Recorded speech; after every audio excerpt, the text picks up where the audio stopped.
డబ్బు, అనారోగ్యం, ఉద్యోగం, వ్యాపారం, అప్పులతో బాధపడుతున్నారా? మీకోసమే లాంచ్ యువర్ ఫ్యూచర్ ప్రోగ్రామ్. నమస్తే, welcome back to Suman TV. Present మనతో పాటు ఉన్నారు ఫ్యామిలీ కౌన్సిలర్ రజనీరమ్మ గారు. నమస్తే మ్యామ్. నమస్తే నవీన. మేడం, పెళ్లి మీద మనం చాలా వీడియోలు మాట్లాడుకున్నాము. మరి చాలా ఆర్భాటంగా హంగామాగా పెళ్లి చేస్తారు ఆడపిల్లకి. పెళ్లి చేసి పంపించేశాక అక్కడితో మా బాధ్యత అయిపోయింది అనుకునే పేరెంట్స్ కొంతమంది ఉంటారు. ఇంకా కొంతమంది పేరెంట్స్ ఏంటంటే అక్కడ మా అమ్మాయి ఎలా ఉందో, సరిగ్గా ఉందో లేదో అనుక్షణం ఫోన్ చేసే పేరెంట్స్ ఉంటారు. ఇంకా చూడాలంటే ఎప్పుడైనా మా అమ్మాయికి ఏమైనా సమస్య వస్తుందేమో అని అంటే కొంచెం ముందు ఆలోచించేవాళ్ళు. ఎప్పుడైనా సమస్య వస్తే తీసుకొచ్చేద్దాము, మా అమ్మాయిని మా ఇంట్లోనే పెట్టుకుందాం అనే పేరెంట్స్ కూడా చాలామంది ఉంటారు. మరి ఒక్కసారి ఈరోజు కొన్ని సంఘటనలు మనం చూసాము. చాలామంది అత్తగారింట్లో ఆడపిల్లకి ఇబ్బందులు ఎదురవుతున్నప్పుడు, చిత్రహింసలు ఎదురవుతున్నప్పుడు, వరకట్నం ఇలాంటివి వస్తున్నప్పుడు చాలా పెళ్ళి ఎంత ఆర్భాటంగా చేస్తారో అలాగే అక్కడి నుంచి కూతుర్ని కూడా అంత ఆర్భాటంగా తీసుకొచ్చినటువంటి తల్లిదండ్రులు కూడా ఉన్నారు. మరి ఒక్కసారి వాళ్ళ గురించి మాట్లాడుకుంటే, మరి నిజంగా ఇలా అమ్మాయిలు తొందరపడి సూసైడ్ చేసేసుకోకుండా ఇలాంటి పేరెంట్స్ కూడా ఉంటారు అని ఒకసారి దాని గురించి. ఇది అందరూ తెలుసుకోవాల్సిన విషయం. ఇది పెళ్లి చేస్తారు చాలామంది, వదిలిపోయిందిరా బాబు బరువు, అన్నదమ్ములు ఉన్నారంటే ఇంకెక్కువగా అనుకుంటారు. ఎందుకంటే వాళ్ళ ఇంటికి కోడలు రావాలి కదా, ఈ దరిద్రాన్ని తొందరగా వదిలించేసుకోవాలి వాళ్ళ దృష్టిలో. నేను చెప్పటం లేదన్నమాట అని అనుకుంటారు. చాలామంది అంటూ ఉంటారు గుండెల మీద కుంపటి అని, ఈ దరిద్రం ఎప్పుడు వదులుతుందో అని. కొంతమంది దీన్ని వదిలించుకుంటే కానీ నాకు మనశ్శాంతి లేదు అని, నువ్వు ఇక్కడి నుంచి వెళ్తే కానీ, ఆల్రెడీ అన్నదమ్ములకి పెళ్ళై ఉంటే నువ్వు వెళ్తే కానీ ఈ కొంపలో ప్రశాంతత ఉండదు అని ఇలాంటి మాటలతో చిత్రవద చేస్తారు తల్లిదండ్రులే, అన్నదమ్ములే. ఉన్నారా లేదా చెప్పండి. తర్వాత ఇలాంటి వాళ్ళు పెళ్లి చేసి పంపించిన తర్వాత పట్టించుకోరు. నువ్వు ఏదైనా ఇంకా అక్కడే. పాపం ఆ అమ్మాయి ఫోన్ చేసి చెప్పినా సరే నువ్వు సర్దుకుని పోవాలి, ఇక్కడికి వస్తే మాత్రం ఇక్కడ ఏముందని వచ్చేస్తావు, మాకు మాత్రం ఏముంది, మేము మళ్ళీ తిరిగి చూడటానికి మిమ్మల్ని పెళ్ళిళ్ళకి కట్నాలని, కానుకలని, పురుళ్ళని, పుణ్యాలని అన్నీ చేశాము, ఇంకా మా దగ్గర ఏముంది, నువ్వు వచ్చి కూర్చుంటే ఎలా జరుగుతుంది, కాబట్టి నువ్వే తెలివిగా నడుపుకో, నువ్వే చెప్పిన మాట అక్కడ విను, నువ్వే జాగ్రత్తగా ఉండు అని చెప్తారు. అంటే కొంతమంది తల్లిదండ్రులు అక్కడ మంచిగా నడుచుకోమ్మా అని చెప్పని వాళ్ళు ఉన్నారు కదా, ఈ సందర్భంలో ఇలా చెప్తారు, నువ్వు అక్కడ వాళ్ళు చెప్పిన మాట నువ్వు జాగ్రత్తగా ఉండు అని. అంటే అక్కడ చిత్రహింసల పాలు చేస్తున్నప్పుడు నువ్వు అక్కడ జాగ్రత్తగా ఉండు, మంచిగా ఉండు, అక్కడే ఉండు అని చెప్పడం అనేది తప్పు. అవును కదా, ఏదేమైనా అదే నీ ఇల్లు. ఇలాంటి సందర్భాల్లో చెప్తారు, చెప్పాల్సినప్పుడు చెప్పరు. సో ఇవన్నీ జరుగుతూ ఉంటాయి నిత్య జీవితంలో. కాబట్టి కొంతమంది తల్లిదండ్రులు మీరు అన్నట్టు పెళ్ళి వెళ్ళిన తర్వాత అనుక్షణం ఎక్కువగా ఆ పాప మీద తండ్రికైనా తల్లికైనా ఎక్కువ ఎఫెక్షన్ ఇద్దరు ఎవరికైనా ఉంటే వాళ్ళు ఎక్కువగా బాధపడుతూ ఉంటారు. తల్లికి ఉండదని కాదు, తండ్రికి ఉండదని కాదు. ఇప్పుడు తల్లికి సహజంగా ఉంటుంది, తండ్రికి ఉండటం అనేది కొంచెం గ్రేట్ అయిన విషయం. కాబట్టి కొన్ని సందర్భాల్లో తండ్రులు ఎక్కువ బాధపడుతూ ఉంటారు. అలాంటి సంఘటనలు మనం చూసాం. తండ్రులు వచ్చి బ్యాండ్ బాధ్యత తీసుకురావడం. అవును. ఏంటంటే విపరీతమైన అభిమానం ఉంటుంది కొంతమంది తండ్రులకి. వాళ్ళు చాలా సున్నితంగా పెరుగుంటారు. వాళ్ళ 10 మందిలో నుంచి వచ్చిన వాళ్ళు అయి ఉంటారు. తల్లి, తండ్రి, అక్క చెల్లెళ్ళు, ఒక నలుగురు పిన్నమ్మలు, అత్తమ్మలు, అందరూ ఒక పెద్ద ఫ్యామిలీ నుంచి వచ్చిన వాళ్ళు ఒక తల్లిని కానీ, ఒక బామ్మని కానీ, ఒక అక్కని కానీ, చెల్లెని కానీ, అక్క పిల్లల్ని కానీ ఎలా చూసుకోవాలో వాళ్ళకి బాగా తెలుస్తుంది. తెలిసినప్పుడు స్వయంగా తన కడుపున ఒక పాప పుట్టిందంటే ఎంతో అబ్బురం. ఇన్నాళ్ళు వాళ్ళందరి పిల్లల్ని చూసాము, ఇప్పుడు స్వయంగా నాకే ఒక పాప పుట్టింది అంటే అదే భావంతో ఎంతో ప్రేమతో పెంచుతాడు. పెంచినప్పుడు ఏమవుతుంది, ఆ పాప పెళ్ళి అక్కడికి వెళ్ళి బాధలు పడుతుందంటే అసలు భరించలేడు, తట్టుకోలేరు అసలు. ఇలాంటి మనం మూవీస్ కూడా చూసాం. ఇలాగా తండ్రి కూతుళ్ళ సినిమాలు కొన్ని వచ్చాయి. అలాంటప్పుడు చాలా అభిమానం, చాలా ప్రేమ, ఉండలేనితనం అనేది, దిగులు అనేది ఉంటుంది.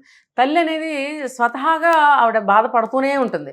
కానీ ఇంటి పనులతోటి, అందరికీ అన్నీ చేసే సపర్యలతోటి ఆ బిజీలో కొంత మర్చిపోయే ఛాన్స్ ఉంది. మర్చిపోవడం కాదు, మనసు మూలంలో పక్కన ఆలోచిస్తూనే రొటీన్ పనులు చేస్తూ ఉంటుంది. బయట పడలేకపోతుంది, ఎక్కువ నేను బాధపడుతున్నాను అని చెప్పలేకపోతుంది.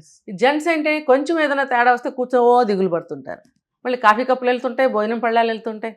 అంటే నేను వెక్కిరించట్లేదు, కానీ తల్లి కూడా జెన్యూన్గా బాధపడుతుంది, కనపడదు. తండ్రి బాధపడితే పబ్లిక్గా మనకు కనిపిస్తుంది. అలాగే ఎంతో ప్రేమగా చూసుకున్న అన్నలు కూడా ఉంటారు, చాలా ప్రేమగా చూసుకున్న అన్నలు కూడా ఉంటారు. వాళ్ళు కూడా హర్ట్ అవుతారు, వాళ్ళు కూడా బాధపడతారు. సో ఇప్పుడు ఒక అమ్మాయిని పెళ్లి చేసుకున్నాము అంటే చిత్రహింసలు ఎందుకు పెట్టాలండి? ఇది ఎంతోమంది అంటున్న మాట ఇది. మీ ఇంటికి ఒక అమ్మాయి కావాలి, నీకు ఒక తోడు కావాలి, నీ వంశానికి పిల్లలు కావాలన్నప్పుడు ఒక పెళ్ళి నువ్వు చేసుకోవాల్సిందే. అలాంటప్పుడు అంత ఇంపార్టెన్స్ ఉన్న ఆ అమ్మాయిని నువ్వెందుకు చిత్రహింసలు పాలు చేయాలి?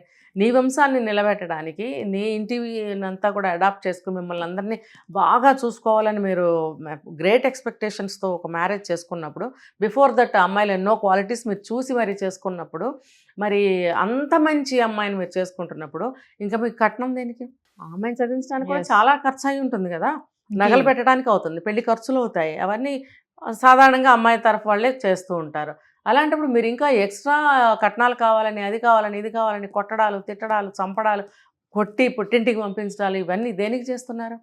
ఇవన్నీ కూడా ప్రాక్టికల్గా జరుగుతున్నప్పుడు ఆ తండ్రి ఏం చేస్తాడు? చూస్తూ ఊరుకోడు. వెళ్ళి అడగాల్సిన 4 అడిగి, వీలైతే 2 వాయించి, పదమ్మా నీకు నేను పెళ్ళి ఎలా చేశానో అలాగే నిన్ను అదే సంతోషంతో నేను మన ఇంటికి తీసుకెళ్తానని చెప్పి బ్యాండు మేళంతో ఇంటికి తీసుకెళ్ళి, అంటే మా ఇంటి లక్ష్మిని మీ ఇంటికి పంపుతున్నప్పుడు బ్యాండ్తో పంపించాను, మళ్ళీ మా ఇంటి లక్ష్మిని మళ్ళీ మా ఇంటికి తీసుకెళ్తున్నప్పుడు అంతకంటే రెట్టింపు సంతోషం మాకు, అందుకని నేను మళ్ళీ కూడా బ్యాండ్తోనే తీసుకెళ్తున్నాను అని తెలియజేయటం కోసం ఆ తండ్రి అలా చేశాడు.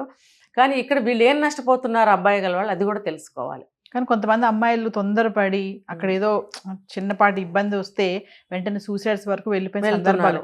మరి నిజంగా అవును. ఇలాంటి తండ్రులు ఇక్కడ పాయింట్ ఏంటంటే, అది ఎన్నోసార్లు చెప్పాను, మళ్ళీ చెప్తున్నా, ఎవడి కోసమో నేనెందుకు చచ్చిపోవాలి భయ్? నువ్వు కన్నావా? నువ్వు పెంచావా? నువ్వు భరిస్తున్నావా?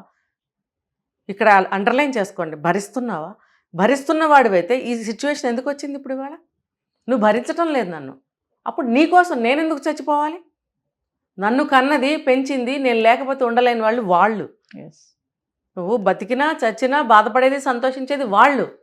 కాబట్టి నువ్వు ఎవ్వరి కోసమో మనం చచ్చిపోవాల్సిన అవసరమే లేదు. అండర్లైన్ చేసుకోండి ఈ మాట. కాబట్టి ఎటువంటి బాధ వచ్చినా, ఇలాంటి అమ్మా నాన్న ఉన్నప్పుడు, కుటుంబ పరిస్థితులు అన్నీ కూడా బాగున్నప్పుడు, మీరు ఎలా ఉన్నారో అని చెప్పి అనుక్షణము కూడా తపన చెందే తల్లిదండ్రులు ఉన్నప్పుడు మీరు ఖచ్చితంగా తెలియపరచాలి అక్కడ సమస్యని.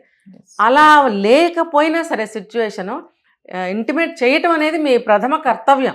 ఇక్కడ ఇలా ఉందని చెప్పకపోతే ఏమో వాళ్ళు కూడా వచ్చి చూస్తారేమో మిమ్మల్ని ఆ బాధలో నుంచి తప్పిస్తారేమో. ఎందుకు అండర్ ఎస్టిమేట్ చేయడం? ఏది మంచి వాళ్ళైనా చెడ్డ తల్లిదండ్రులు ఎవ్వరూ ఉండరు. వాళ్ళ యొక్క సిచ్యువేషన్, ఇంట్లో వాళ్ళ స్తోమత ఎలా ఉన్నప్పటికీ ఎవ్వడి కోసమో ప్రాణం తీసుకోవాల్సిన అవసరం లేదు. కానీ మోరల్ సపోర్ట్ అయితే ఇస్తారు కదా పేరెంట్స్. 1 నెల, 2 నెలలో, 6 నెలలో, 4 సంవత్సరాలు నీకు షెల్టర్ అయితే ఇస్తారు కదా. ఆ సమయంలో నువ్వు మళ్ళీ పికప్ అయ్యి నీ కాళ్ళ మీద నువ్వు నిలబడి ఏదైనా చేసుకోవడానికి నీకు ఆ మాత్రం సహాయము, షెల్టర్ తల్లిదండ్రులు ఇవ్వకపోరు. వాళ్ళ సిచ్యువేషన్ బాగాలేదు, ఎప్పుడో అన్న మాటలు గుర్తుపెట్టుకుని మాకే ఏముందమ్మా ఎలాగో ఏడుస్తున్నావు, నువ్వు అక్కడ జాగ్రత్తగా ఉండాలి అని ఏదో అప్పగింతల నాటి చెప్పారని చెప్పి అదే మైండ్లో పెట్టుకుని చెప్పకుండా మాత్రం ఉండకూడదు. సరే, నీకు వాళ్ళకి చెప్పడం అంత బాధ అయితే ఇంకా దగ్గర బంధువులు ఉంటారు, సిబ్లింగ్స్ ఉంటారు, నీకు దగ్గర ఫ్రెండ్స్ ఉంటారు, వాళ్ళకైనా సరే చెప్పాలి నీ బాధలు. వాళ్ళైనా ఏదైనా సలహా ఇస్తారు. అంతేకాని చచ్చిపోవడం ఏంటి? ఆడేవాడు చచ్చిపోవడానికి, వాడి కోసం ఎందుకు చచ్చిపోవాలి? నీకోసం ఏం చేశాడు? నీకోసం అన్నీ చేసేవాడైతే అసలు నువ్వు చచ్చిపోవాల్సిన పనే లేదు.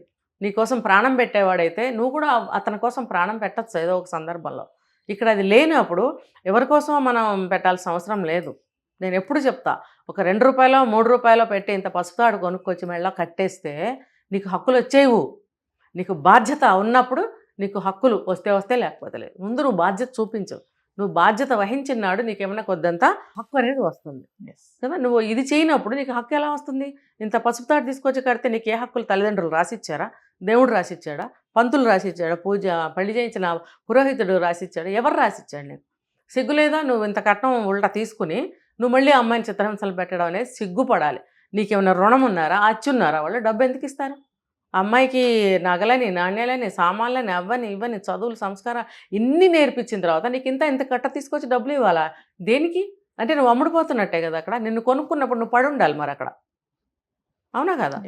నిన్ను కొనుక్కున్నారు రా వాళ్ళు, నువ్వు పడుండు. మరి పడుండకుండా చెయ్యి కాలు లేపుతున్నావు, నోరు ఎందుకు లేపుతున్నావు? సో అలాంటి వాడి కోసం చచ్చిపోవాల్సిన అవసరమే లేదు. ఎడంకాలతో తన్ని వచ్చే కొద్ది రోజులు నీకు షెల్టర్ ఇవ్వకపోరు, కొద్ది రోజులు నీకు లైఫ్ టైం ఉండమనే చెప్తారు తల్లిదండ్రులు.